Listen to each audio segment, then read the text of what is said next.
ராஜு என்ற இளைஞனுக்கு அடிக்கடி கோபம் வந்து கொண்டே இருந்தது. சிறிய விஷயங்களுக்கு கூட அவன் கத்தி கோபப்படுவான். இது அவனுடைய அப்பாவுக்கு மிகவும் கவலையாக இருந்தது. ஒரு நாள் அப்பா ராஜுவை அழைத்து ஒரு சுத்தியலையும் ஒரு பெரிய பை நிறைய ஆணிகளையும் கொடுத்து, ராஜு, இனி உனக்கு கோபம் வரும்போது ஒவ்வொரு முறையும் வீட்டின் பின்புறச் சுவரில் ஒரு ஆணி அடி என்று சொன்னார். முதல் நாள் ராஜு 20 ஆணிகளை அடித்தான். அடுத்த நாள் 15 ஆணிகள், பிறகு 8 ஆணிகள் என்று படிப்படியாக அவனது கோபம் குறைந்தது. ஒரு நாள் அவன் ஒரே ஒரு ஆணி மட்டும் அடித்தான். பின்னர் அவன் தன் அப்பாவிடம் சென்று மகிழ்ச்சியுடன், அப்பா, மொத்தம் 45 ஆணிகள் அடித்திருக்கிறேன்.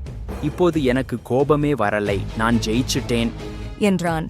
அப்பா புன்னகைத்து, சரி மகனே, இனி உனக்கு கோபம் வராத ஒவ்வொரு நாளும் சுவரிலிருந்து ஒரு ஆணியை பிடுங்கி எடு என்று சொன்னார். ராஜு அதன்படியே செய்யத் தொடங்கினான். முதல் நாள் ஒரு ஆணி, அடுத்த நாள் இன்னொரு ஆணி என்று பிடுங்கினான். 45 நாட்களில் எல்லா ஆணிகளும் பிடுங்கப்பட்டு சுவர் காலியாகிவிட்டது. ராஜு பெருமையுடன் அப்பாவை அழைத்து, அப்பா பாருங்க, எல்லா ஆணிகளையும் எடுத்து விட்டேன் என்று மகிழ்ச்சியுடன் காட்டினான். அப்பா அமைதியாக சுவரை பார்த்தார். பிறகு ராஜுவை நோக்கி, ராஜு, ஆணிகளை பிடுங்கிவிட்டாய். ஆனால் இந்த சுவரில் இருக்கும் ஓட்டைகளை என்ன செய்யப் போகிறாய் என்று கேட்டார். ராஜு சுவரை உற்று பார்த்தான்.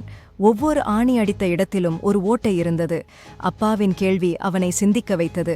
அப்பா தொடர்ந்தார், நீ கோபத்தில் ஆணிகளை அடித்தது போல உன் கோபம் பலரை புண்படுத்தியிருக்கும்.